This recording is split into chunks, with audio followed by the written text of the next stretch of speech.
Ennesimo tragico schianto nel tratto maledetto lungo la 4 a Cessalto, tremendo impatto tra tre mezzi pesanti, un morto, un ferito grave, traffico in tilt. L'incidente del Piper ha riacceso le polemiche sui voli sopra Treviso, il sindaco attacca i comitati, da loro procurato allarme nel master plan del Canova, nessun aumento di voli passeggeri. A Grogo al Monticano, ladri immortalati delle telecamere a volto scoperto mentre fanno stretching prima di un colpo in abitazione, la provocazione del testimone, siete giovani e agili, venite a lavorare con noi in azienda. Oltre 1 migliaio in corteo a Treviso per lo sciopero generale indetto da CGIL e UIL contro la manovra del governo, sul piatto il lavoro, la sanità e la scuola. Le avvisaglie di crisi nei giorni scorsi, oggi la conclusione, cadono giunte e consiglio comunale di Borso e Grappa, in 9 hanno presentato le dimissioni. La Lega presenta alla Camera un ordine del giorno perché lo Stato si assuma oneri e costi della Pedemontana Veneta, attacco di PD e 5 Stelle, il deputato del Carroccio Boff difende l'operazione. A Treviso la denuncia di Andrea non vedente da 15 anni, il parcheggio selvaggio di bici in zona lungo Sile Mattei rende sempre più difficile la sua vita di disabile. Dopo 7 anni di restauro, riaperto definitivamente il cuore della Gipsoteca di Possagno, l'ottocentesca Sala Lazzari che ospita i capolavori in gesso di Antonio Canova. Lo chef Alessandro Borghese, la seconda giornata per la tappa trevigiana della trasmissione 4 ristoranti, folla di ragazzi scesi al volo dal bus lungo il Put per incontrarlo, il siparietto con Conte ai Buranetti. Telespettatori di Antena 3, buonasera e ben ritrovati. Il telegiornale di Treviso dunque subito a Cessalto da Cristian Arboit e Fabio Falliero con l'ennesima tragedia lungo il tratto maledetto della 4 a Cessalto, uno scontro tra tre mezzi pesanti con un morto e un ferito grave e ovviamente il traffico in tilt. A te Cristian, buonasera. Buonasera Nicola, buonasera anche da parte di Fabio Falliero che sta curando la parte tecnica e che vi mostra il tratto maledetto della 4 dove sono ancora in corso le operazioni di messa in sicurezza. Diciamo che proprio in questi minuti è stato riaperto il tratto, il traffico sta iniziando a fluire verso Trieste dopo 3 ore di stop e 3 ore di flussi in tilt. Lo potete vedere anche guardando alla strada provinciale, tante le auto, prima era tutto paralizzato fino alle 19:15 per intenderci. Dicevi bene, 3 i mezzi pesanti coinvolti in questo maxi tamponamento, c'è una vittima, una persona deceduta e c'è un codice rosso, un'altra persona in gravissime condizioni. Sul posto stanno operando ancora i vigili del fuoco, il personale di Autovie Venete, quindi 3 ore di traffico paralizzato, 3 ore di code chilometriche, si sono accumulati chilometri e chilometri di coda. Sindaco Emanuele Crosato, l'ennesimo incidente in A4, l'ennesimo incidente sul tratto maledetto. Sì Cristian, purtroppo come vediamo un tamponamento dei mezzi pesanti, purtroppo bisogna stare attenti in questo tratto, serve maggiore attenzione, dispiace per la vittima, per la famiglia, dispiace anche perché stiamo lavorando per la realizzazione della terza corsia, senza nessuna polemica dobbiamo procedere più veloci alla realizzazione di quest'opera, stiamo facendo la realizzazione dei ponti, tutte le opere propedeutiche, c'è il bando, da poco c'è il bando per la realizzazione della terza opera. Veramente ringrazio tutti quelli che stanno lavorando, dalla struttura commissariale, autostrade, tutti gli enti coinvolti, ma dobbiamo fare veloci, dobbiamo fare squadra e realizzare il più presto possibile quest'opera. Tra l'altro è un pomeriggio difficile sul fronte della viabilità secondaria. Sì, assolutamente, la strada provinciale che collega Cessalto a Sant'Ostino è praticamente stata bloccata quasi tutto per 3 ore, lo stessa cosa il tratto tra l'outlet di Noventa e Cessalto,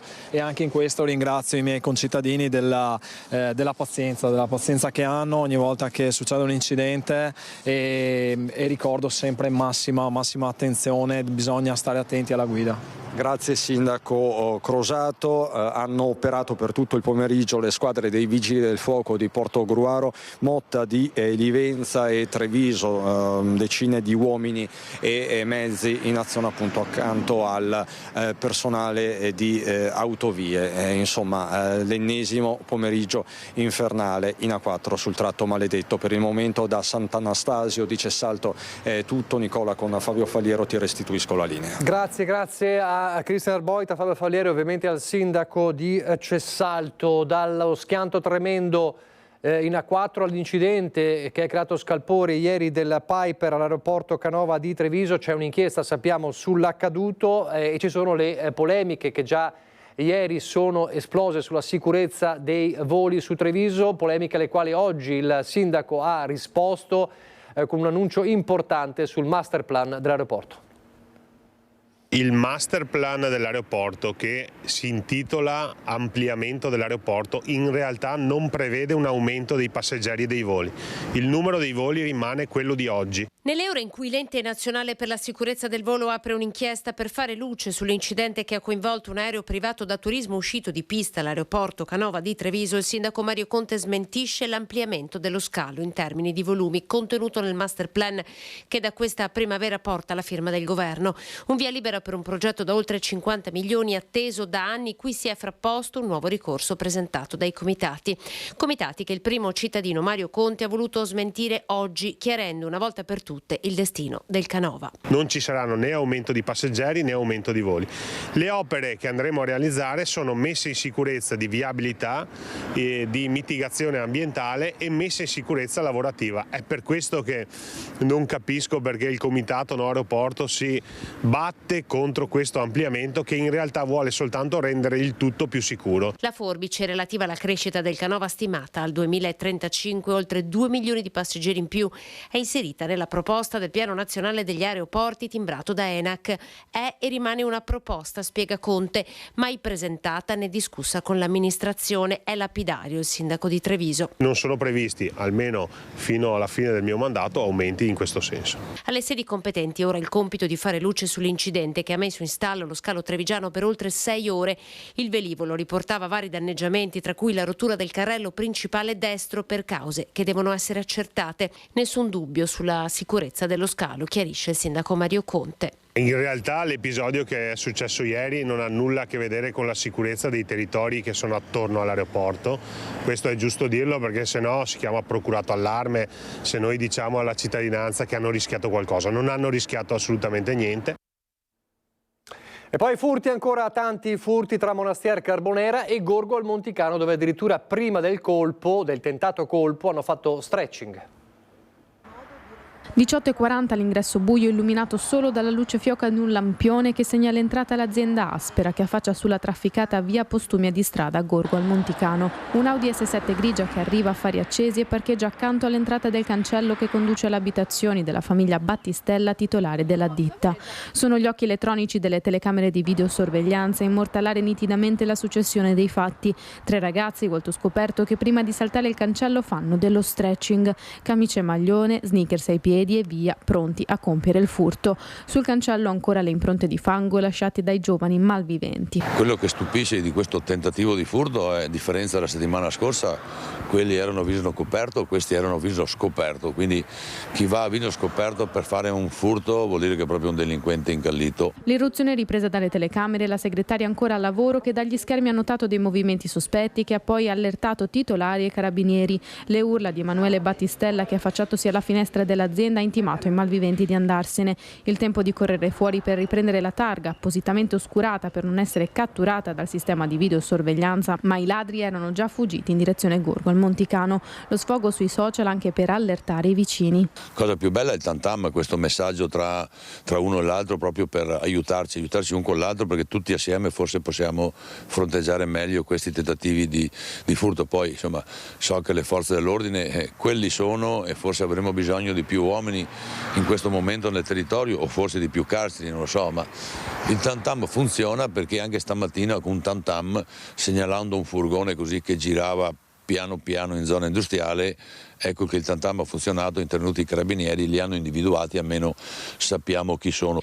Proprio per questo il sindaco di Gorgo invoca una sorta di operazione trasparenza senza per questo innescare una caccia alle streghe. È vero che esiste la privacy, però forse sarebbe giusto che tutti vedessero chi erano, anche per come mezzo di autodifesa, di come proteggersi da questi tentativi. Siete giovani e agili e quindi venite a lavorare in azienda da noi piuttosto che fare i ladri. È un appello provocazione quello di Emanuele Battistella, al quale il tentato furto proprio in casa a Gorgo ha ricordato un evento drammatico subito 20 anni fa dalla sua famiglia. È singolare il fatto che queste persone si muovano a volto scoperto, con una tranquillità ad un orario in realtà che siamo tutti in giro, quindi gente che arriva, gente che va, quindi evidentemente sono persone che non hanno molto da nascondere, non si fanno neanche particolari problemi. Stupisce che fossero vestiti bene, c'era un ragazzo col gilet e la camicia. Ah sì, sono dei ragazzi che potresti trovare fuori in piazza a fare l'aperitivo alle 6 di sera. Non se ne va dagli occhi l'immagine di quei ragazzi, camicia e maglione, volto scoperto, fare stretching prima di saltare il cancello della propria abitazione. Sembra quasi assurdo che uno dei due facesse dello stretching prima di entrare dall'accesso, per saltare l'accesso pedonale. La cosa tremenda è il fatto che sono le 6:45 di sera, quindi un tardo pomeriggio.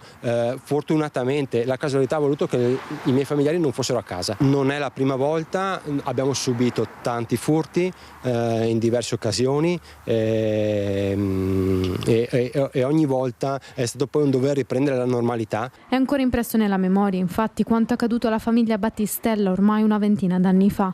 I figli e la moglie pronti ad accogliere il rientro del padre dopo una serata di festa in paese, allora titolare dell'azienda di costruzioni confinante con l'abitazione, fatta rinascere oggi dai figli Emanuele e Monica. Dei malviventi avevano colto di sorpresa il signor Battistella, minacciandolo una volta sceso dalla macchina, puntandogli una pistola alla tempia. Un tentato furto, l'irruzione nella loro casa ha fatto rivivere l'angoscia di quei momenti. L'immagine del padre ancora accasciato a terra. Fondamentale per i due fratelli questa volta il tam tam generato dalla condivisione del fatto sui social. Per avvertire anche la comunità che è stata, ringrazio fin d'ora, è stata molto presente e attiva. Tra l'altro per divulgare e condividere il messaggio, dai messaggi d'affetto piuttosto che la semplice condivisione, ma comunque hanno fatto in modo di farsi sentire, insomma, quindi in qualche maniera non ci siamo sentiti soli, visto che comunque la zona qui non siamo in pieno centro, ecco, ci ha fatto sentire comunque abbracciati dalla comunità. La vicinanza della comunità fondamentale per la famiglia Battistella per superare una sensazione purtroppo a loro non nuova, l'appello diretto ai giovani che si sono introdotti nella loro proprietà. Vorremmo dire ancora meglio questo, visto che siete dei ragazzi giovani, anche atletici, insomma noi lavoriamo nell'ambito delle costruzioni in generali, abbiamo tanto bisogno, venite a darci una mano, grazie.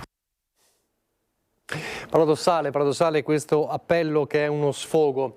Dicembre 2021, un assalto armato alla SME di Cessalto. Ebbene, quella banda è stata sgominata dopo 3 anni, aveva fatto diversi colpi non solo in Veneto ma anche nel milanese. Agivano come un vero e proprio comando, una banda che colpiva soprattutto magazzini della logistica tra il nord-est e Milano. Preparavano i piani nei minimi dettagli, chiodi sparsi sulle strade e mezzi rubati a sbarrare ogni accesso per ritardare l'intervento delle forze dell'ordine. Quindi utilizzavano dei furgoni rubati per sfondare le porte di accesso dei capannoni ed entravano in massa. 4 i colpi che avrebbero messo a segno. Nella Marca il 21 dicembre 2021 hanno fatto irruzione alla SME di Cessalto, il 26 ottobre 2022 a Fiesso d'Artico nel Veneziano, il 27 settembre 2022 a Grassobbio in provincia di Bergamo ed il 24 ottobre 2022 a Trezzano sul Naviglio nel Milanese.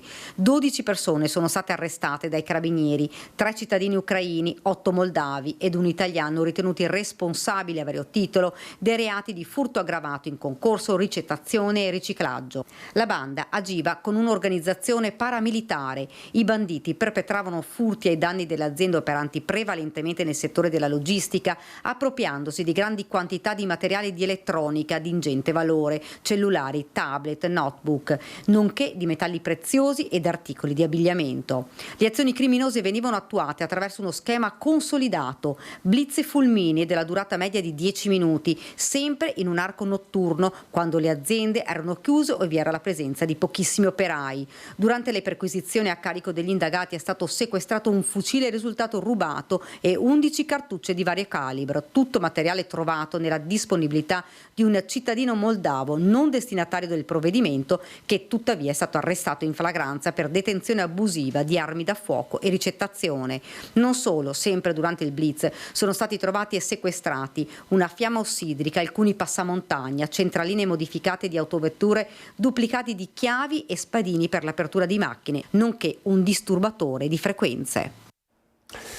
2 anni e 7 mesi di reclusione che in attesa di un possibile appello sconterà gli arresti domiciliari a Villorbe. È finito quindi con una sentenza di condanna il processo al 33enne ghanese che lo scorso 9 ottobre, lo ricorderete anche con queste immagini, aveva causato il panico tra gli automobilisti in transito lungo il Puto a Treviso dopo un folle inseguimento con la polizia locale e i carabinieri che era iniziato a Silea. Si era concluso dopo appunto dunque questo lungo inseguimento con il malvivente che era stato bloccato con i carabinieri con il taser. Fortunatamente non c'erano stati feriti nell'inseguimento che appunto da Silea, come dicevamo, era arrivato fino al PUT di Treviso.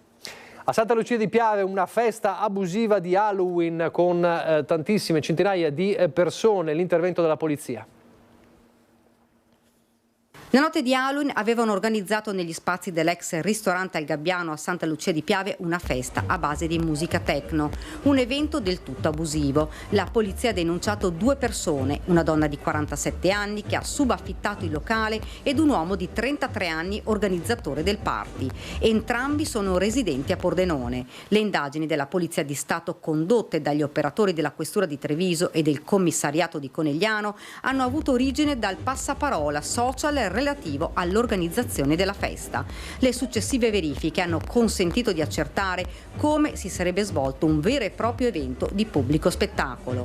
Musica techno in console, vendita di bevande alcoliche, impianti audio. Festa alla quale hanno partecipato 600 persone da tutto il Veneto pagando un corrispettivo per l'ingresso. I 2, oltre alla denuncia all'autorità giudiziaria, sono stati sanzionati amministrativamente per aver organizzato l'evento senza aver richiesto e ottenuto le autorizzazioni. L'attività si inserisce nel più generale ambito di intensificazione dei servizi volti a garantire la regolarità e la sicurezza dei pubblici spettacoli nella Marca, che proseguirà anche nel periodo natalizio e di Capodanno.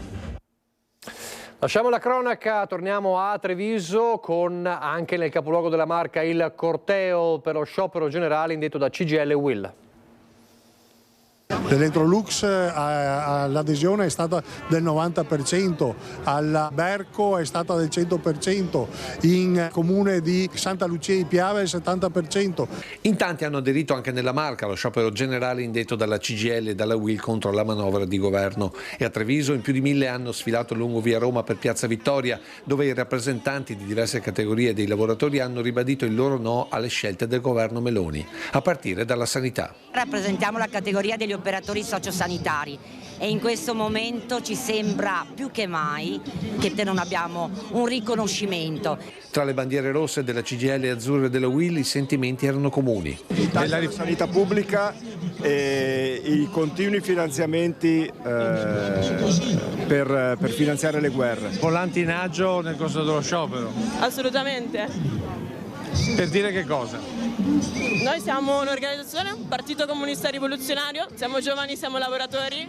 Le guerre, la crisi, l'inflazione sono il segnale che la società che abbiamo non basta più e gli unici che si sono veramente messi in gioco per cambiarla sono i lavoratori, gli studenti, i popoli oppressi come quello palestinese. E la bandiera palestinese era presente con l'unica di stampo politico dei Verdi Sinistra. Non c'è niente di politico, c'è molto di politico, perché abbiamo un'idea di paese diversa, vogliamo rimettere al centro un lavoro dignitoso e pagato il giusto, vogliamo una sanità pubblica che funzioni, vogliamo una scuola che funzioni e vogliamo andare in pensione possibilmente non a 70 anni. Se questa è politica, facciamo politica. A salire sul palco anche chi come i lavoratori della Berco di Castelfranco temono per il proprio lavoro, mentre vedono già perso quello dei compagni di Copparo. La nostra paura è che se non riescono a trovare i volontari perché hanno incentivato l'uscita volontaria, la Berco di Castelfranco rischi di sparire dal territorio. Uno sciopero senza la CISL.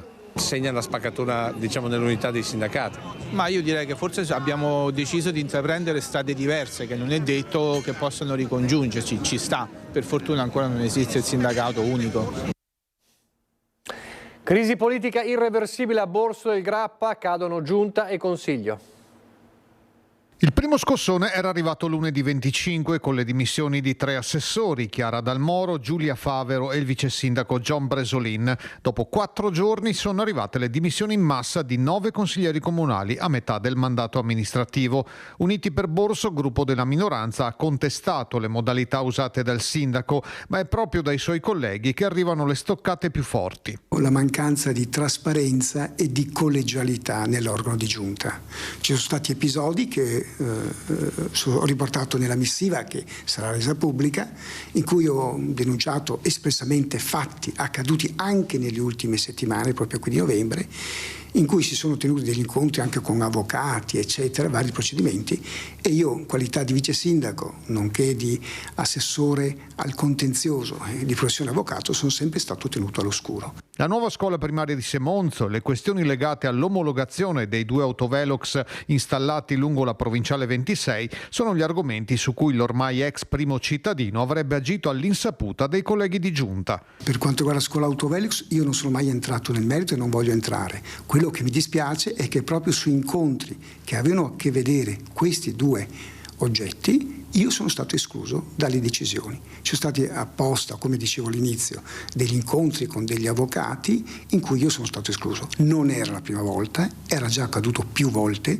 durante la consigliatura. Dal canto suo Dall'Agno, il contattato al telefono, si dice sereno e tranquillo, condensando le sue dichiarazioni in un post su Facebook, nel quale si dice onorato di aver rappresentato la comunità di Borso, rivestendo un ruolo non semplice, con passione, superando alcune difficoltà, riconoscendo i propri limiti e apprensioni. A breve a Borso arriverà il commissario prefettizio che guiderà il comune almeno fino all'autunno 2025. E poi lo scontro politico sulla Pedemontana. Una forma proprio di autonomia al contrario, una forma di non concorrenza, perché la Regione Veneto, dopo aver scelto di fare la Pedemontana a Veneto, adesso vorrebbe scaricarne i costi sullo Stato. L'ordine del giorno presentato dalla Lega è stato accolto come semplice raccomandazione, ma la tempesta politica è comunque servita perché, dice l'opposizione, svela un intendimento, quello di trasferire allo Stato in futuro, qualora vi sarà margine, oneri e costi della superstrada pedemontana veneta. Quei rischi, quei costi di impresa che si era assunto e che oggi stanno determinando una voragine davvero insostenibile nei conti pubblici della Regione, tanto che la stessa Regione ha dovuto aumentare l'IRAP. Il promotore dell'ordine del giorno però non ci sta. Il deputato trevigiano Gianangelo Boff difende l'operazione. La Pedemontana Veneta non serve solo ai veneti, è un collegamento autostradale importantissimo per il collegamento est-ovest,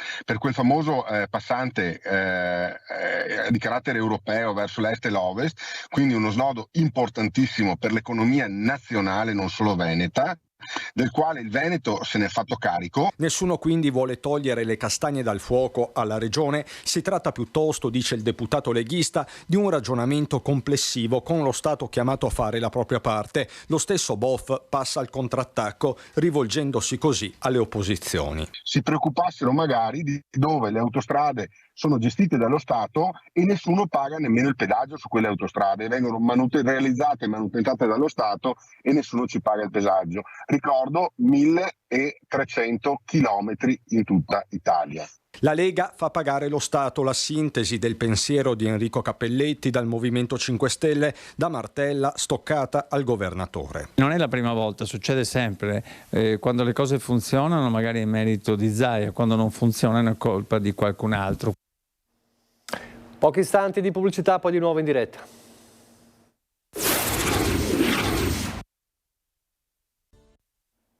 Rieccoci in diretta, il telegiornale di Treviso, ripartiamo proprio da Treviso con una segnalazione, la denuncia di Andrea, non vedente da 15 anni. Sentiamo qual è la problematica per la quale ci ha chiamato.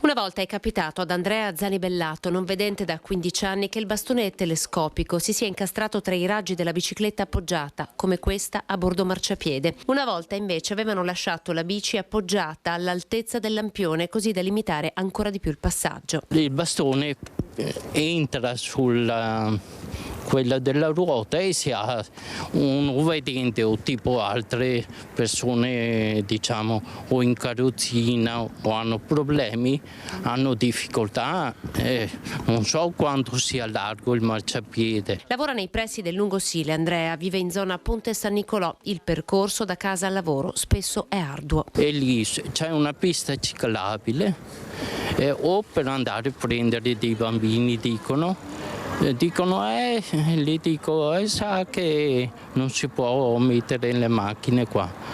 Sì, so, ma perché lì c'è una scuola al Durazza. In questi scatti Andrea, con l'aiuto di alcuni colleghi, ha cercato di testimoniare la situazione che negli ultimi mesi sarebbe peggiorata. Fino ad alcuni anni fa esisteva un filo diretto tra cittadini ed amministrazione attraverso il servizio Comunichiamo, piattaforma in cloud messa a disposizione dalle pubbliche amministrazioni.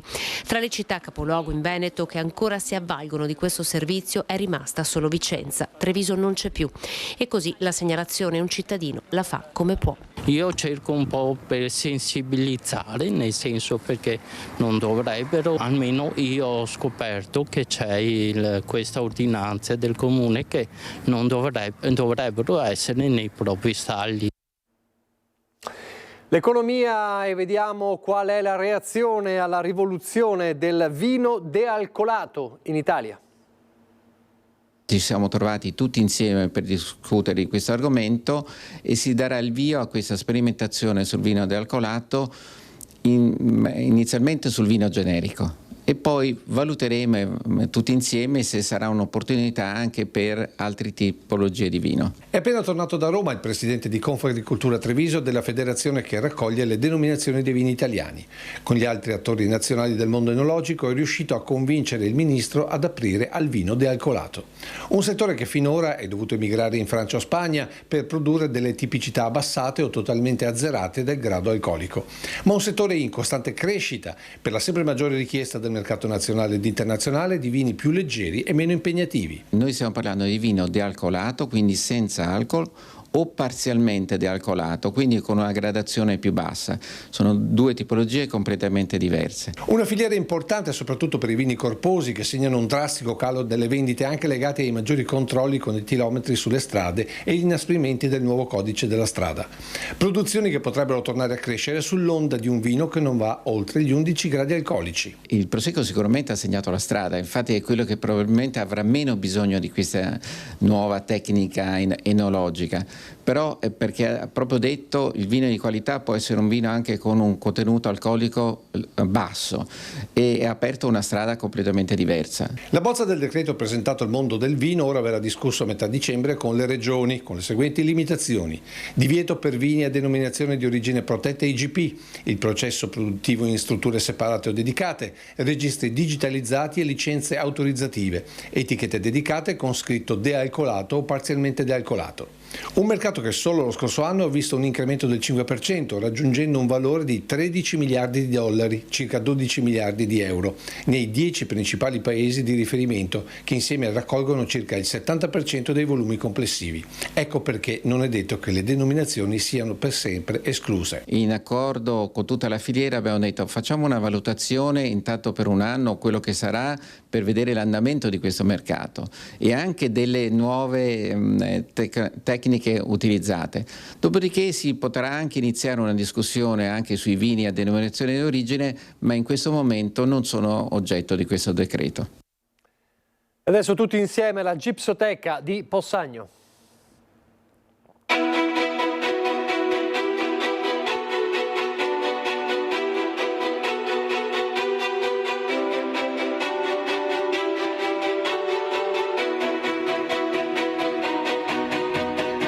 L'Ipsoteca di Possagno, ottocentesca ala Lazzari in tutto il suo splendore. Dopo 7 anni di lavori, lo scrigno che ospita i capolavori in gesso di Antonio Canova riapre ai visitatori. Dopo una serie di opere che hanno interessato il consolidamento strutturale, il miglioramento sismico e un nuovo e completo riallestimento illuminotecnico.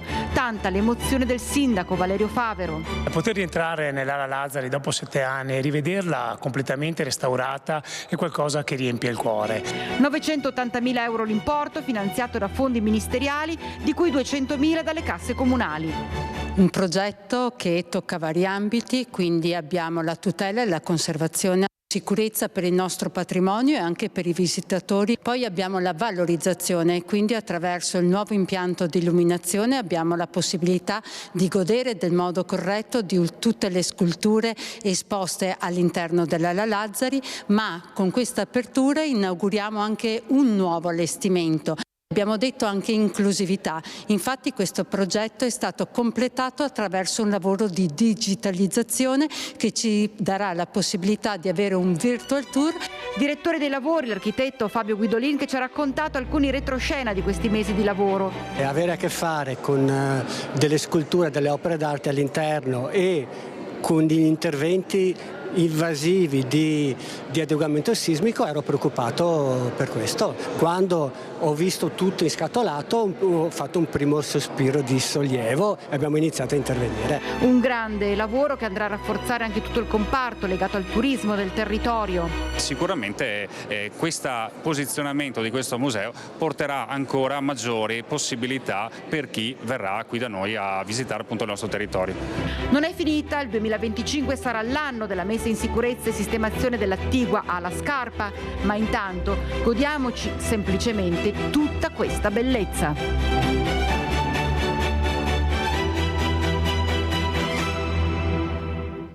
La seconda giornata a Treviso per la registrazione della trasmissione 4 ristoranti, ovviamente c'era lo chef Alessandro Borghese, protagonista, tanti fan. Abbiamo visto che c'era della gente mentre eravamo in bus e allora abbiamo deciso di scendere e venire qua. Riuscite a vedere qualcosa? Sono passata con la navetta, appena l'ho visto ho detto scendo dalla navetta e vado. Voi ragazze? Anche noi l'abbiamo visto in navetta e abbiamo detto no, adesso scendiamo e facciamo la foto.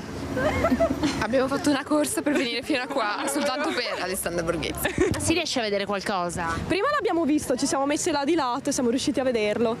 Sì, il resto top secret. Sì. Adesso siamo qua che lo stiamo aspettando, speriamo esca, anche se penso ci voglia un po'. Ma cosa gli dirai?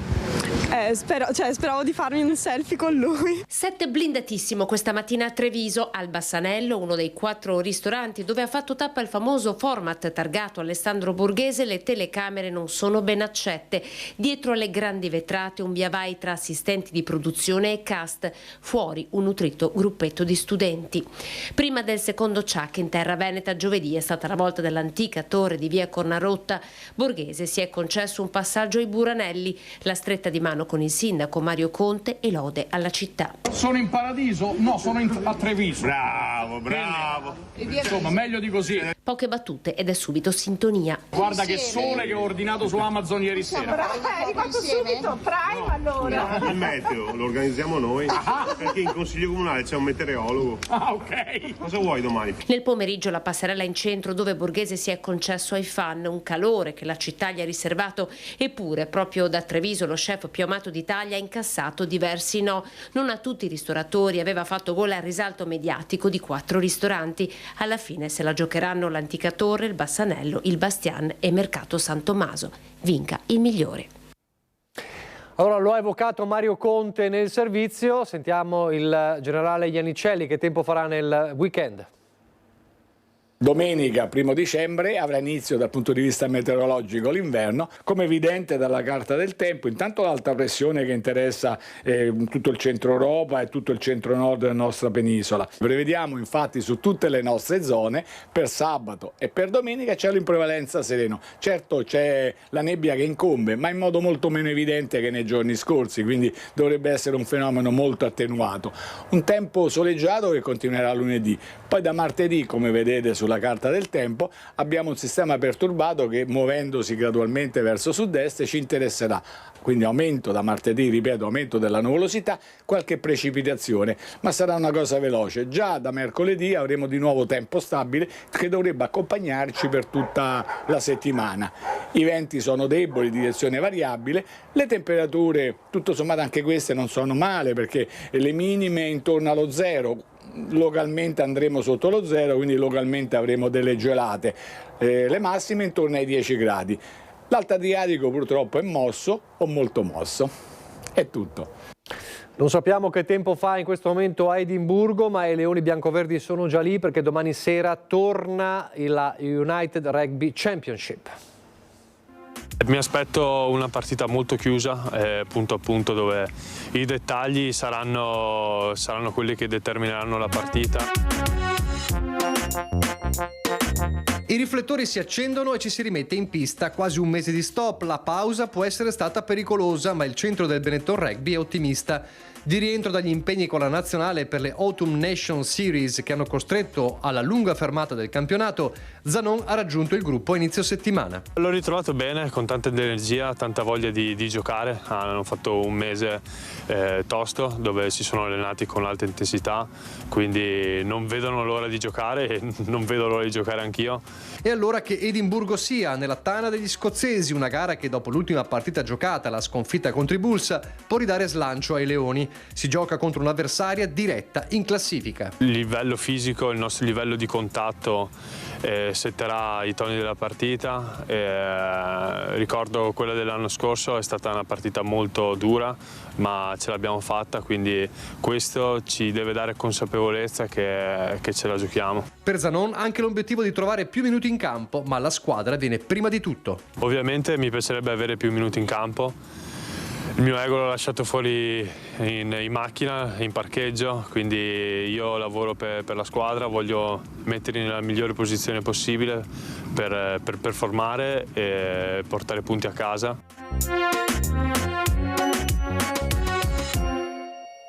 Andiamo a Belluno adesso. La delegazione bellunese del soccorso alpino da oggi può vantare la cittadinanza onoraria della città di Belluno, concessa con voto unanime dal Consiglio Comunale del capoluogo. È un onore essere qui oggi, anche perché è un riconoscimento che ci fa un onore grandissimo e soprattutto non è post morte. Ricordiamolo, spesso ci troviamo a ottenere delle medaglie, ma sono sempre medaglie che non scaldano il cuscino di nessuno.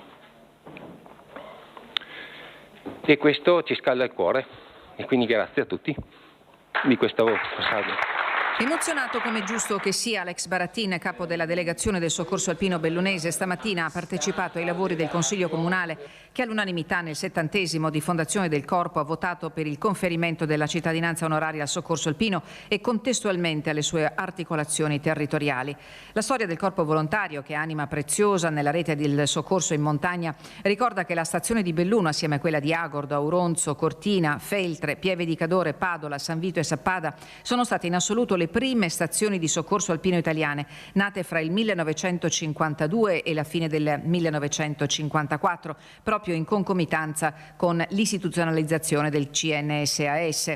Gli interventi nell'emiciclo di Palazzo Rosso hanno ricordato le tappe del soccorso alpino e della sua straordinaria attività e le figure del dottor Angelo Costola e dell'avvocato Matteo Fiori, che più di tutti hanno contribuito a renderlo un'organizzazione insostituibile sia nel soccorso a persone che nell'attività di protezione civile.